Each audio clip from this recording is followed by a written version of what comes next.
back to another Commander Deck Tech. My name is Scott. Phyrexia is now upon us.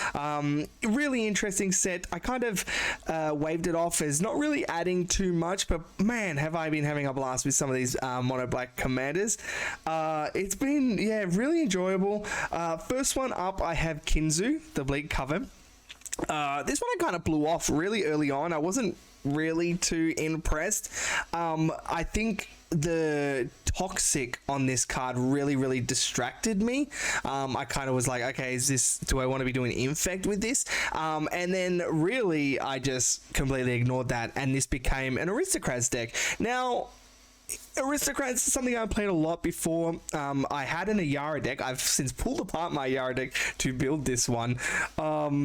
Reason being is that with Aristocrats, you're normally playing a lot of 1/1s or little creatures, lots of tokens, trying to get as many creatures out there to sacrifice. But the great thing about Kinzu is that it doesn't necessarily have to be that way. What it really wants is strong enter the battlefield and leave battlefield effects, because they're just going to come back from the graveyard, right? So it has this kind of reanimation Aristocrats feel, which I'm really into. I love reanimation. So I really was like, okay, well, what can I kind of put in here? Because I was building a Geth deck, and I was like, oh my gosh, I can just put some of these cards straight into my Kinzu deck. So yeah, I've been having a blast. So let's go through it. Kinzu, essentially, when a creature dies, I can pay 2 and have it come back. It comes back as a 1/1 toxic one. Not really that important. The fact is that it comes back and either dies or enters the battlefield again. That's what I'm really focusing on. Okay, so let's go through the deck. First up, Gonti, Lord of Luxury. So, again, really want to focus on strong enter the battlefield triggers. Gonti, really fun one. I do love playing with a bit of Gonti. It kind of changes up the game. It will, for 4 mana, come in. You'll get your opponent's card. Death touch, it dies, sure, you block or you sacrifice or whatever, and then you get to do it again, right? Because you're going to pay 2 life and have it come back. So really good enter the battlefield. Grey Merchant of Asphodel, fantastic, of course. It kind of centers as our win condition. Lots of devotion. A lot of these creatures will be double black pips. Kinzu only 1, but devotion is usually quite high, at least in these kind of decks that I build. So fantastic, enter the battlefield, and you get to do it again, right? So you don't need as much. You can just have to do it twice. That usually wins the game. Junji, the Midnight Sky. So this one's a die. I don't have as many die effects, just because they're weak to exile, but each opponent's going to discard 2 cards, then you're going to come in, so you're going to get rid of your opponent's 4 of your opponent's cards, which is massive. And it does have the reanimation effect as well, so you can pick and choose. I would say that in this, the reanimation is probably not as prevalent, only because I'll be exiling those creatures from my graveyard. So really nice. I think just being able to smash people's hands, really nice. Kukusho, sorry, the Evening Star, kind of partners with Junji pretty much in every deck I build. Great, again, just kind of like the smaller Grey Merchant, where it's going to come in, your opponent's going to lose 5, you're going to gain 15, and then you're just going to do it again, right? So 30 life sounds pretty nice to me. Life gain is something very important in this deck. Massacre Worm. Massacre Worm has been something that I've been wanting to go to more and more. I think in the games that I play, just there's a lot of small creatures around. So just having this effect of -2/-2, and of course with Kinzu, when it comes back, it will be -4 to -4, assuming that you do it all in one turn. And then your opponent's going to get twice as many of those player loses to life triggers as well, which is really nice. I've been enjoying Massacre Worm more and more. Underworld Hermit, not something that I've played with a lot before, but devotion again can be really high, and it comes in, makes a bunch of squirrels, and then of course comes in again and makes a bunch of squirrels. We don't care that it's a 1/1 with toxic, right? That's not the point of this. The point is try to get as much value from them coming into the battlefield, and I think Underworld Hermit, I wouldn't usually play this because 6 mana is a lot, but you get an instant board and you get to do it twice, which is nice. And then Abhorrent Overlord, pretty much very similar. Your devotion to black comes in, makes harpies. Those harpies have flying, which is always nice. And you have to sacrifice a creature, which, you know, hey, we want to do. So keep that in mind. And then Sepulchral Primordial, just a nice go-to reanimation. You get to obviously come in, take your opponent's 3 creatures from the graveyard, and then you get to do it again, which is great value. Of course, your opponent's creatures may not be as good in the graveyard. They may not have very good creatures in the graveyard, but the fact is you're just getting all that value and you get to double up on it, right? So Kinzu, think of it as a Panamonican of mono black, or maybe the Elish Norn of mono back, I guess.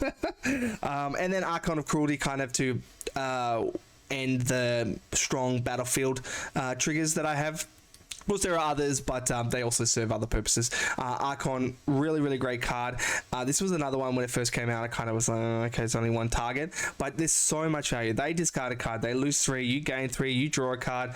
Of course, you get to have this one come back in. Again, this one does have flying, so I guess that toxic might be relevant, but getting 10 toxic, I just have not done yet. So, all right.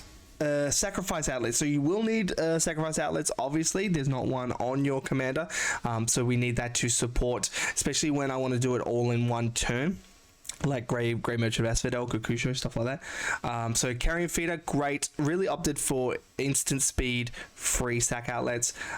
So you know this one can come down nice and early. Viserys here, classic. We get to scry. I guess maybe I'll say this. If an effect was on a creature, I really opted for that more so than others, even if maybe it was a little bit weaker. But Ashnod's obviously very strong. Get that mana.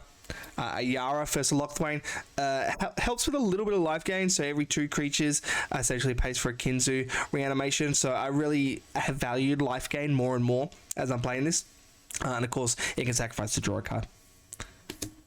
Phyrexian Altar, great, gives me a mana. Saw in Half, really interesting card. Obviously, you're going to destroy the creature. You're then going to get 2 versions of that creature. So you know, you try to go for things like your Grey Merchant of Asphodel. You're gonna get 2 versions of that creature. Then Kinzu is gonna trigger because that creature went to the graveyard. You get exile that creature. That creature comes back, right? So you have 3 Grey Merchant of Asphodels. Assuming you have Kinzu, that's at least 7 devotion for each of them. Not including anything else you may have. So Saw in Half, really, really good, but you know, for Kokusho, now the copies will legend rule each other, but you know, again, those have die effects, same with Junji, so those are okay to do as well. So just because we're focusing on strong enter the battlefields, this one really works well. I missed this one when I was building my Gonti deck. So yeah. Woe Strider comes in, gets a scry, which is nice. Also has the goat for blocking. Henny, Indestructible is kind of cool. Kind of makes some aggression, which is nice, and it can get really big really fast. So I like Henny. Ruthless Technomancer, the best card I've never put in a deck. It just sometimes just doesn't make the deck, but this one, it just works so well, because we have some big creatures, you know, Massacre Worms and things like that, where we are happy to sacrifice them, and then we just get heaps of treasures. Now, of course, the reanimation, not as relevant, but sometimes your opponents will discard your hand and things like that, where they're just going to end up in the graveyard. So we do need something. So really, really happy to have this one finally in a deck. Yawgmoth, Thrain of Physician, Proliferate, not really relevant, maybe with Toxic, but it's here again just to be that free sacrifice outlet and draws us a card, which is great. Okay, of course, we are an Aristocrats deck, I guess, but really we're like a value into the battlefield thing, but we do want those kind of die triggers, because a lot of our creatures will be sacrificed, obviously. So we do have that I would say the core of that Aristocrats package. So Blood Artist, great for life gain. Zulaport Cutthroat, again, life gain. And then Bastion of Remembrance, again, helps with life gain. Really, really good. Nightmare Shepherd as a redundancy to our commander. You know, maybe our commander's getting too expensive to cast. You know, Nightmare Shepherd is just even better than Kinzu. But the reason, you know, that this one doesn't really see a lot of play. It's one card in your 99. You have to have a board set up to really use it, so you can't really build around it. But of course, Kinzu in my command zone all the time, but Nightmare Shepherd just serves as that redundancy, which is really nice. And then Sir Conrad, of course, creatures dying. They're also being exiled from our graveyard, so creatures are leaving the graveyard. So you get that additional trigger, which is really, really nice. Okay, removal. So Feed the Swarm, classic, great, gets rid of enchantments, you know, rest in peace, things like that, that you'll really need to get rid of. Attrition, something that I've been putting in my Aristocrats deck now. This one is like the only one that I have to I think I have to pay mana for, but it's a removal spell that serves putting things into the graveyard from my battlefield, so that's really, really nice. Of course, it is non-black creatures, but that's okay. Okay, here we have a bit of a sacrifice package where these will come in. I can sacrifice them. Of course, that triggers Kinzu. They come back. They then trigger again, right? So you're getting a two for one, or I guess in this case, a 6 for 1 from your opponents. Of course, now they can sacrifice their least powerful things, but cheap enough, 3 mana, getting that nice 6 for 1, I think is really, really valuable. All you're doing is paying 3 mana and 2 life, and of course, exiling from the graveyard, which I guess is a cost. So yeah. I've really liked Demon's Disciple, Fleshbag Marauder, all these are the same, Merciless Executioner, and then Plaguecrafter. Demon Disciple can get a Planeswalker, Plaguecrafter can get a Planeswalker, and if they can't, they discard, right? So that's probably the best.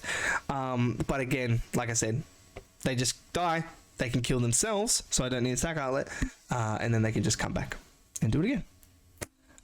Now, I have got less board wipes than I probably would play normally, but you still need them, especially because it takes some setup as all Aristocrat decks do need. So Toxic Deluge, really, really nice. Hagra Mauling to land on the other side, really bad murder, but yeah, it's another land. Mutilate, playing a lot of swamps in this one, so that was great. Ravenous Chupacabra. Again, this is a removal spell on a creature, therefore I will opt for it because, it's 4 mana, kill 2 creatures, essentially, and have a 2/2 blocker and 2 devotion, right? So, it really starts serving multi-purposes. Shriekmaw, it kills itself with Evoke, which is really, really nice, but this one has the most stipulations where it's non-artifact, non-black. But super cheap. And then Noxious Gearhulk, again, I'm really finding I need life gain, and of course it's a destroy effect on a creature, comes back and does it again, right? So these are all good 2 for 1s, right? Which is what you want. Some graveyard hate. Doughty Voidwalker, really, really powerful card. Really serves for that graveyard hate, as well as it can sacrifice itself so that it can cast a spell. It can, of course, I can pay 2 life and it can come back again. So you're really seeing that that kind of synergy there. And then Callous Blood Mage hasn't entered the battlefield. I can exile target player's graveyard, which is great, but I can also draw a card, right? So I can replace it. So say I need this effect, I need to do at least one of these. I can draw a card, have it come back, and then exile someone's graveyard, right? So you're just getting that nice value off this one and serves a bit of that multi-purpose. Yeah. The pests, I haven't really gone for much. And then Malika Rebirth, just a nice little protection for your Kinzu and also a land. Okay, draw. Skull Clamp, of course, very, very good. Now, the creatures come back at 1/1s with Toxic 1, so Skull Clamp just, fantastic, right? When they come back, now I can just clamp them, right? So there's so many clamp targets, really, really good. Deadly Dispute. The main reason it's in here, it sacrifices that creature, and then of course gives me a treasure, right? So it can be served as a future ramp for my next turns, as well as draw me cards. That's in there. Night's Whisper, just classic, very cheap, draw 2. Plumb the Forbidden, kind of like Deadly Dispute, where I can just sacrifice as many creatures as I want, and just get that card draw. So really, really nice. Of course, you're losing life. Sign in Blood. Draw 2, lose life. Braids, Arisen Nightmare. Oh my gosh, this card is... I just put this in every deck. It's just so good. just drawing 3 each turn. Although I did have a game where it was just 1v1 by the end of it. The other 2 players had already been eliminated, and of course this is not as valuable when the person just had heaps of lands that they were just happy to sack. Yeah, Braids, absolutely love it. So much card draw very early on, the better it is. Dark Prophecy, another one where any one of our creatures, so it doesn't matter if it's the token version, we're going to draw a card, so that's quite important. Fell Stinger, oh man, I love this card. So it's 3 mana, it comes in, it exploits itself. You target yourself, you draw 2 cards, then you go back, you exploit it, and then you draw. So you're drawing 4 cards. Fantastic. I really have enjoyed this one a lot. Been super nice. And if I need, obviously it serves as a sack outlet for another creature, as well as have Death Touch, which is really nice to protect my board. Grim Horror specs, so non-token creatures draw a card. Of course, not going to work with the copies that come back, but still very nice. And then Midnight Reaper, same thing, but this one you lose a life. And then Disciple of Bolas, this kind of works same with the Technomancer, where it's a card that I love, but I can never put it in a deck. But here I want a creature. B has a strong enter the battlefield effect, and C gives me life, and D draws me cards. Like there's just so many things. And of course we need obviously creatures with high powers like our Massacre Worms and our Junjis and things like that. So we have targets for this, which has been really nice. And then Dread Presence, bit of card draw, bit of life gain, a little bit of removal. It's just serves a lot of ticks, as well as I'm playing a bit more swamps than I normally play. So yeah, happy with this one. Okay, ramp is pretty normal, I'd say, for aristocrats. Not too much. Dark Ritual, just great to get something out early. Wayfarer's Baubles to get those swamps out of your deck. Arcane Signet, nice 2 mana rock. Felwar Stone, same thing. Lots of opponents playing black. Gem Medallion, heaps of black pipped things. Black permanents. So really nice. Can just get them onto the battlefield. Mind Stone can help to draw. Thought Vessel, maximum hand size, doesn't really matter, it's just 2 mana rock. Black Market, don't leave your black decks without it, just a great one. I usually am just going treasure and draw a card. I think 3 life is fine for that value. It's really nice, can come down early. Cryptghast, of course, double your swamps as well as a bit of that life gain. If I'm like 50-50 extort sometimes. Sometimes I just want to do double spells and stuff like that. But in this deck, I am extorting all the time. So really nice. Pitiless Plunderer. Your creatures are going to die. Your token creatures also can die and give you those treasure tokens. So really nice. Solemn Simulacrum comes in, gets me a land, dies, draws a card, comes back in, gives me a land, dies, draws a card. Great value. And then the Golden Throne. This one I've really enjoyed in my Aristocrat decks. I really liked it in my Yara deck. So it's in this one now. Just really great just to get that nice burst of mana, that Dark Ritual. If you lose a life, it becomes 1. Has only been relevant once, if I remember. Still comes up. And then lands, very typical. I don't think there's really anything too spicy. So Bajuka Bog, Graveyard Hate, which is great. I've got quite a bit of Graveyard Hate, which is nice. Cabal Coffers, playing a lot of swamps, so getting that ramp on. Cabal Stronghold, again, a lot of basic swamps, so really nice to ramp up. Castle Lochthwain. Sometimes I can be I'll have 2-3 cards.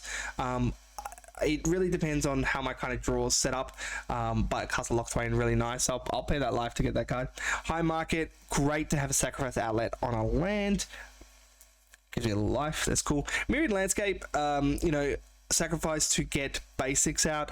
Kinzu is a 5 mana commander. That's probably the biggest problem with Kinzu, is it's 5 mana. If it's 4 mana, much different, but at 5 mana, you need a little bit extra. So Myriad Landscape can kind of get you there. Nykthos, of course, Devotion, very good in this deck. We have 3 cards for it. Dark Prophecies, 3 pips. So really nice. Phyrexian Tower, great. Another sacrifice outlet on a land, gives us mana. Strip Mind, always play a land destruction land, at least one in your deck. Somebody has a Cabal cover, somebody has a Phyrexian Tower. You know, you can get rid of it, which is really nice. And then Urborg, make everything swamps, really good for our Cabal coffers. And then War Room. War Room, I'll gladly pay the 1 life to draw a card if I need to. And then 25 swamps. 25 swamps. Yeah, so Kinzu has just been a amazing commander. A really nice surprise. It doesn't speak aristocrats to me, so it took me a while to kind of work it out. Like, I was a bit, you know, confused about should this be an infect, and I tried to put it in a Skithris deck, and it was just, you know, whatever. So I thought, okay, yeah, should this be infect? Should this not? And then I remembered Nightmare Shepherd, and I'm like, okay, well, I already have Nightmare Shepherd in my Yara deck. Okay, let's see if this can just be aristocrats. And then I moved on to there. Of course, I don't think this will be a popular commander, but it is definitely, I think, one of the best aristocrats commanders, probably outside of maybe Yawgmoth, Throne Physician. And I think people are sleeping on this one as their aristocrat's choice. So really enjoyed the deck. It has been a blast to play so far. Yeah, and I hope you enjoyed the video. I'll see you next time.